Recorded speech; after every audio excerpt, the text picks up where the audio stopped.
Do you know someone like this? When in front of a man they like, or someone they want to impress, their tone of voice rises, and they casually say things that aren't true to their feelings. This phenomenon, often referred to as acting like a different person, can seem like a sign of affection. However, when it involves turning the tables depending on the situation or person, it's a different story. Such behavior always ends up harming someone else. The story I'm about to tell is about the time I was personally affected by this behavior.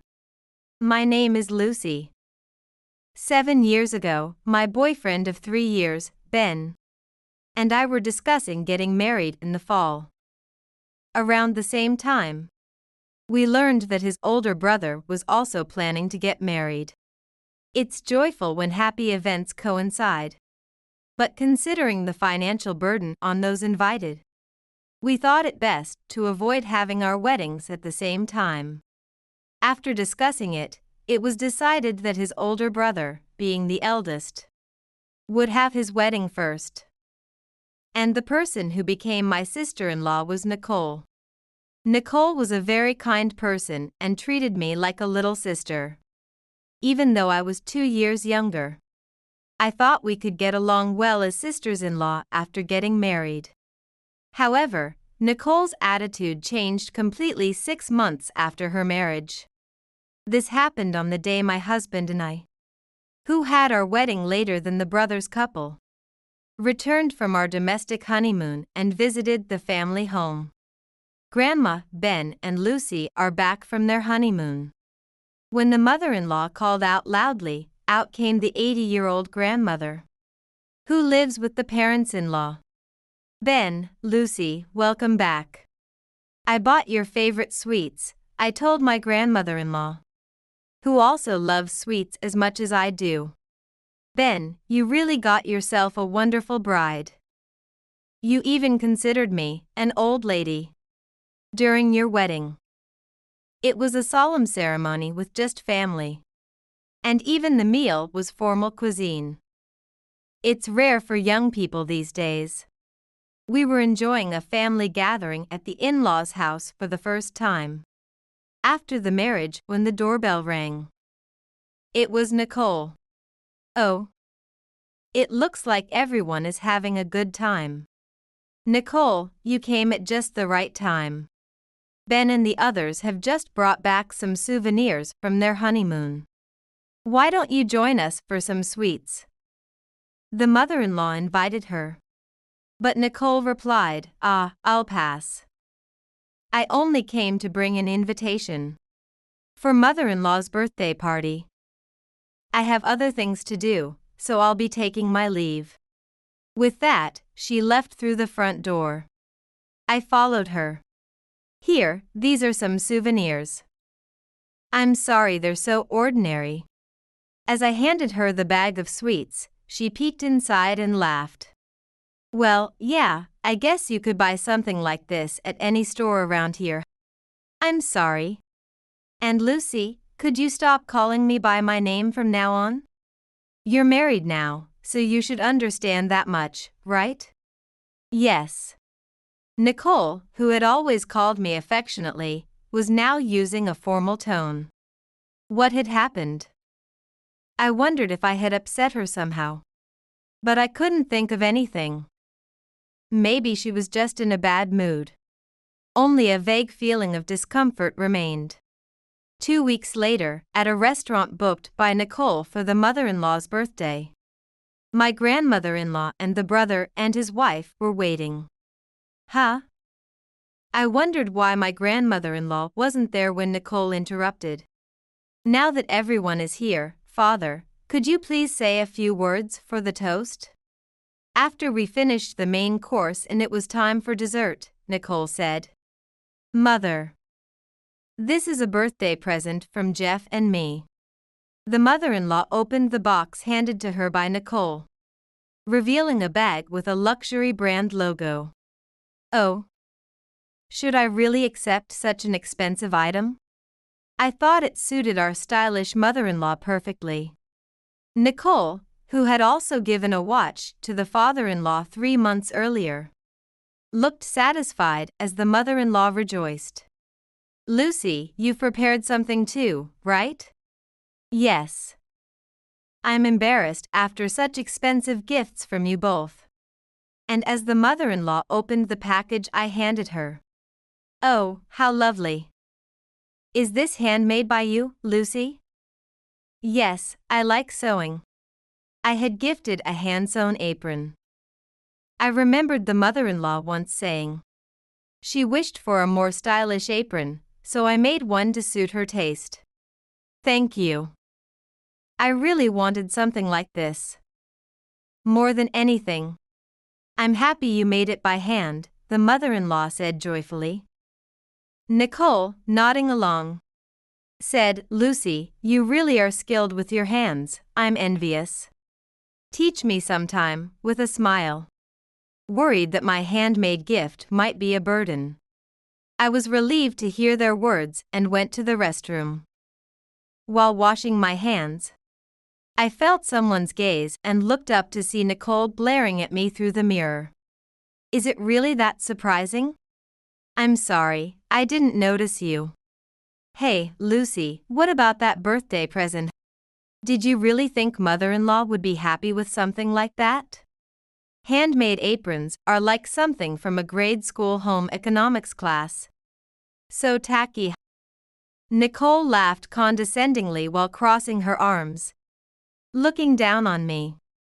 "Ah, yuck yuck, being around you makes me feel poor." Saying that, she pinched her nose as if smelling something foul and left the bathroom. Since then, Nicole has acted completely differently when family is around. And when it's just the two of us. Even when I consulted my husband, he just said to ignore her, but he wasn't taking it seriously. Still, I continued visiting the family home, looking forward to seeing my grandmother-in-law, who always seemed happy to see me. Recently, I haven't run into Nicole, and I've felt relieved. Then one day, I have something to report. Came a message from Nicole after a long time. When I went to the family home on the appointed day, there were my grandmother-in-law and Nicole, who had come alone, chatting happily. "Nicole is pregnant with a boy," the joyful mother-in-law said. My grandmother-in-law already knew about Nicole's pregnancy. But now that she was in a stable period, she had called us, the couple, to tell us in person.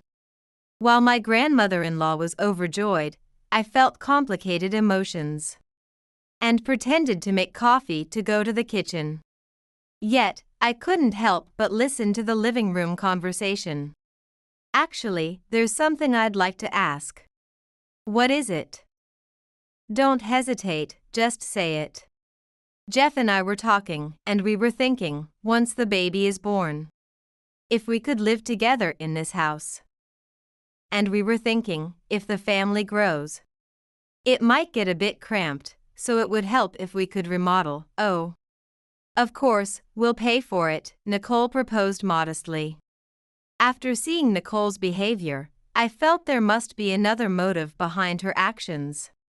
Oblivious to such concerns, the father-in-law appreciated her sentiment, but mentioned, "It's kind of you to say, but living together might make us too cautious around each other." "Don't worry about us, why don't you build your own house? I'd gladly help with the money, right, Mother?" "Yes," replied the mother-in-law. Upon hearing this, Nicole, seemingly shocked, responded, "Really? Are you sure? But it's a shame. I was looking forward to living together." This seemed to be part of Nicole's planned scenario.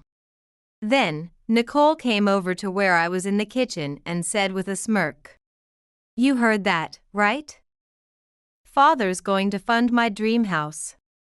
Seemingly reassured by something, she casually mentioned that she never intended to live with my grandmother-in-law from the start. "With this, my future is secure. After all." with a husband who works at a top company, a new house, and a son on the way, and, as a bonus, I've got my grandmother-in-law on my side. You're pitiful for picking the wrong side. What? I mean that old lady. What's the point in getting along with someone like her? I couldn't hold back anymore and raised my voice. Sister. That's not a nice way to speak. Shoo. If you speak so loudly, everyone will hear. Nicole then whispered in my ear. God is watching us closely. After all, he made sure I, the eldest son's wife, could have a child first. I didn't understand Nicole's words immediately, but soon realized something. But why would Nicole know about that? It was supposed to be a secret known only to my husband and grandmother-in-law. Suddenly, my grandmother-in-law appeared. What are you two talking about? Oh, nothing at all, Nicole responded with a fake smile, and quickly returned to the living room. Lucy, would you like to have some coffee in my room? Once we were inside, my grandmother-in-law made sure no one was outside. Before speaking, Lucy, did that Nicole say something mean to you? Grandma. My grandmother-in-law had begun to suspect Nicole's true nature, and shared her thoughts with me. When I revealed that Nicole knew about my miscarriage, my grandmother-in-law said, she must have been eavesdropping on us talking in this room. I had intended to keep my pregnancy secret until a stable period due to fears of Nicole's potential actions, telling only my husband and grandmother-in-law. Unfortunately, I miscarried. Nicole, having called me to the family home to announce her pregnancy, seemed to be mocking me. I couldn't forgive her. Out of consideration for my elderly grandmother-in-law, I had not spoken of Nicole's past behavior, but I confessed everything to her. Holding my hand, my grandmother-in-law reassured. It's okay, Lucy. Leave the rest to this old lady. She smiled. Months later, Nicole reached full term and safely delivered a boy at a hospital near her parents' home. While we gave a monetary gift to my brother-in-law, I separately sent a congratulatory gift to Nicole's family home. Despite it surely having arrived, there was no response. In front of my grandmother-in-law and parents-in-laws, I decided to call Nicole. What? Are you calling to prompt a thank you? Sending such cheap homemade baby clothes? How stingy can you be? Nicole began loudly as soon as she answered. I switched the call to speaker mode. I've already thrown that stuff in the trash. Send a stroller instead. After letting Nicole finish, I revealed the truth. Sister, did you look inside? That was from Dad. What? Indeed, I made the baby clothes, but my father-in-law asked me to. He and mother-in-law embroidered the baby's name on the chest. Didn't you read the letter I put inside? What? No way, you're joking. Nicole's voice faded as she realized her mistake. Lucy, could you hold on a second? From the other side of the phone, I could hear her speaking. Hey, Mom. Where did you put that bag I threw in the trash? What bag? What was in it? Arg. You should have at least checked the contents. Although Nicole might have thought she was covering her phone, I could clearly hear her conversation with her mother. Lucy, I'm sorry, there was a mix-up. Nicole's voice suddenly became timid. It seems my mom accidentally threw it away thinking it was trash. If in-laws knew about this, they'd be upset. As Nicole continued to make excuses, her ultimate request was clear. She wanted me to make the same baby clothes again. Lucy, I apologize for being harsh before. But you know, I didn't mean any harm. So please, just this once, help me out. After all the harsh words she had dished out, and now that she was in a bind, Nicole was quick to change her tune. I understand. Considering their feelings, I'll fulfill your request just this time. I ended the call after responding. Do you see now? That's her true nature. My grandmother-in-law said to the parents-in-law who were listening.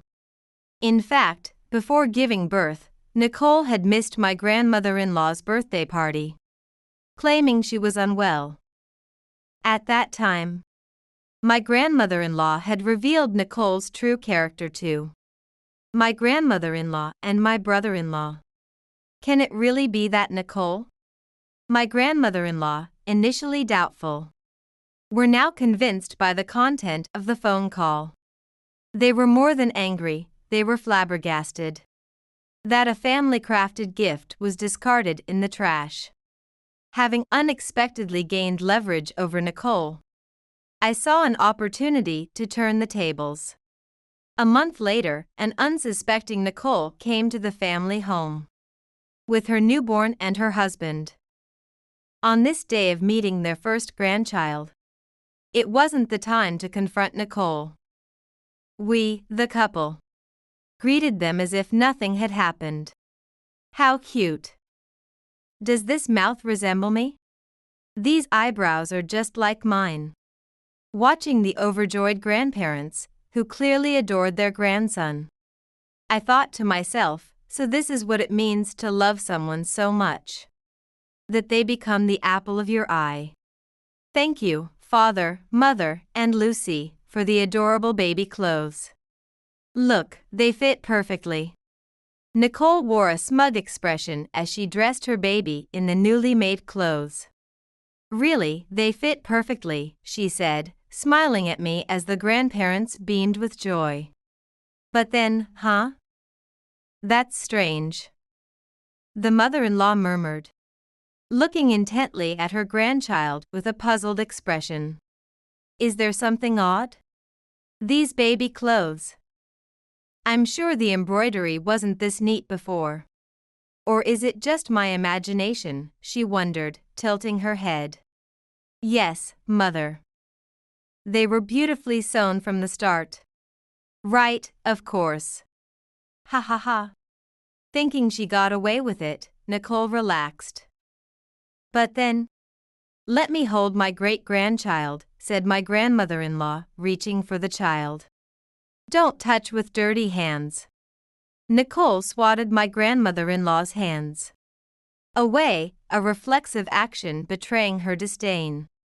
Oh, Grandma, I'm sorry. I didn't mean it like that, not like that. Nicole tried desperately to explain herself, but the icy stares from everyone around her were unforgiving.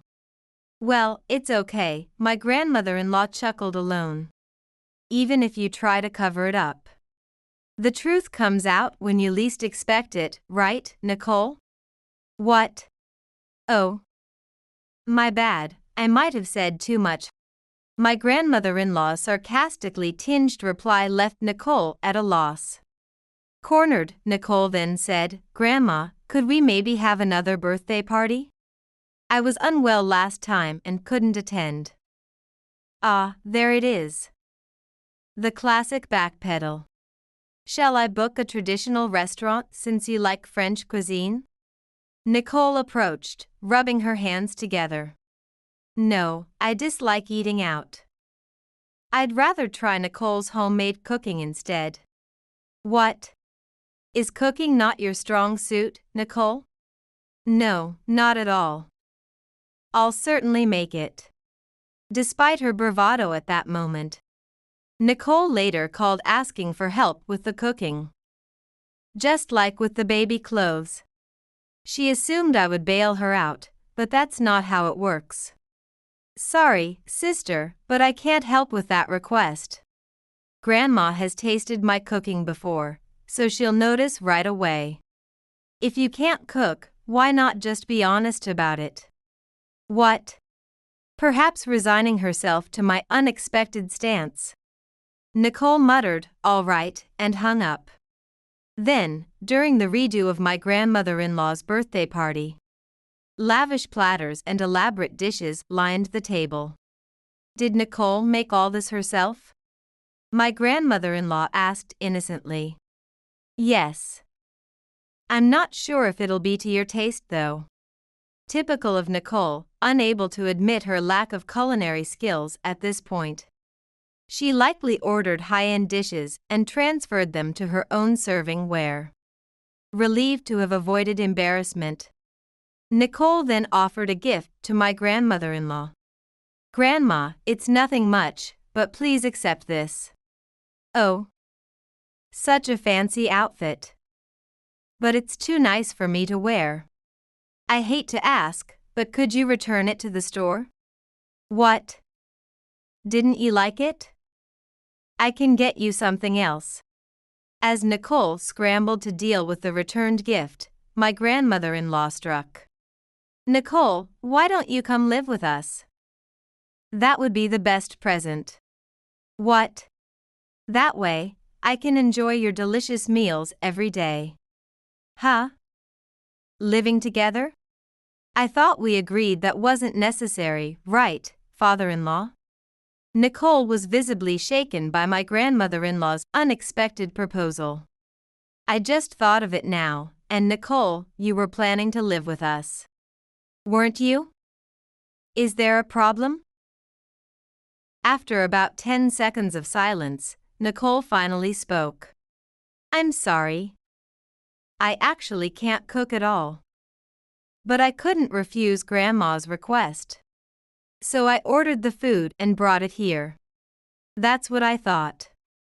You should have just been honest from the start." "Yes, I'm sorry." Nicole apologized for the cooking mishap, trying to dodge the living arrangement issue, but my grandmother-in-law pressed on. "Don't worry. The living together was just a joke, a joke." "What? It was a joke?" A slight sense of relief returned to Nicole's face. But my grandmother-in-law's next move was unexpected. "Listen to the end. You're too quick to rejoice." "What?" "I'd like you not to cross this house's threshold again. Since you can't come in, living together is out of the question, right?" "What?" Then Nicole's husband, who had been quiet, spoke up. "Nicole, you need to apologize to Lucy. To throw away the clothes she made for the child. What you did was the lowest of the low, both as a person and as a mother." It was the first time I saw my usually quiet brother-in-law angry. "Apologize? But I didn't do anything wrong." Nicole still refused to admit her actions. Now it was my turn to deliver the final blow. "Sister, everything's been exposed. Do you want to see the proof?" I showed her my phone. "Here, our conversation has been recorded. Would you like to listen?" When I tried to press the button on my smartphone. "Stop it!" Nicole shouted loudly and snatched the phone from my hands. "Mule, mule."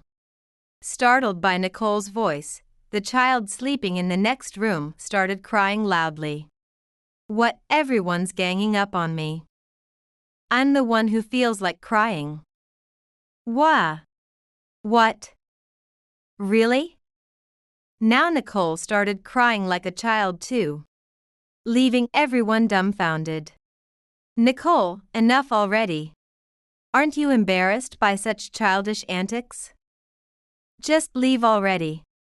Silenced as if by a command, the room fell quiet with the brother-in-law's stern words.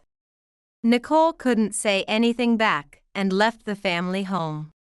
This marked the end of pretender Nicole's flip-flopping, as her husband had had enough. Afterward, Nicole, now formally divorced and jobless without savings, tried to demand compensation in exchange for giving custody to the brother-in-law. However, Nicole's parents, being reasonable, apologized profusely for their daughter's actions and offered to pay compensation themselves. Nicole was taken back to her parents' home. And although she frequently sent messages to her ex-husband, she only complained about how the wife of the brother she lives with now is too assertive, and I can't stand living with her.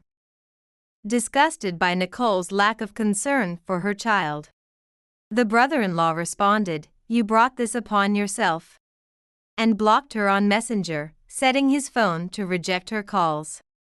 The brother-in-law, who had been living with his son at his parents' home, soon remarried. "Please call me by my name, not as your sister-in-law," said the new sister-in-law, a year older and much kinder and cheerful than Nicole, quickly endearing herself to her nephew. With the grandparents' blessing, they now live in an apartment close to the family home. Meanwhile, blessed with 2 daughters, we moved into the family home as my brother-in-law's family moved out. Although the grandparents initially said living together was unnecessary, they now delight in watching their grandchildren grow up close by. The names of the 2 daughters were given by my grandmother-in-law. The girls affectionately call their great-grandmother Gigi, who is celebrating her milestone birthday this year. Today, as always, she sits on the porch, watching her great-grandchildren play in the sandbox. "Gigi, here's some sweets," the girls say, offering mud pies they made. "Thank you, they're delicious," the great-grandmother laughs, her wrinkles deepening with her smile. Watching this endearing scene from the shadows, I whispered, "Gigi, please live a long life and continue watching over these children's growth."